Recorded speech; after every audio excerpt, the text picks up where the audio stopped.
अजित पवार यांनी बीडमधील सभेमध्ये योगेश क्षीरसागर यांचा तिखट शब्दामध्ये समाचार घेतलाय। पक्ष तुझ्या काकाचा आहे का असा सवाल अजित पवार यांनी भर सभेत क्षीरसागर यांना विचारला। त्यावर आता योगेश क्षीरसागर यांनी सुद्धा जोरदार प्रत्युत्तर दिलंय।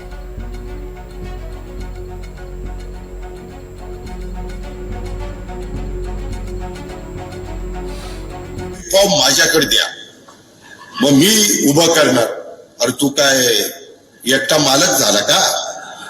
सगळ्यांनी मिळून आता आमच्या मेटेताई, आमचा आणि आम्ही असे सगळे मिळून चर्चा करतो आणि त्याच्यात मार्ग काढला।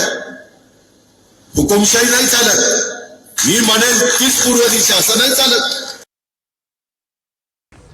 दादा त्यांच्या पद्धतीने त्यांना जी फिडिंग झाली खालच्या मंडळीकडून त्या पद्धतीने बोलले असतील, पण बीडचं वातावरण जर आपण बघितलं तर स्वाभिमान बीडकरांचा जागा आहे आणि ताठमानेने चालायची आपल्याला सवय।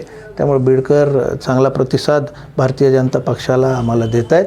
त्यांच्या आशीर्वादावर पुढचे 5 वर्ष बीड नगरपालिकेत चांगला कारभार राहील याची मला शाश्वती आहे, मला विश्वास आहे।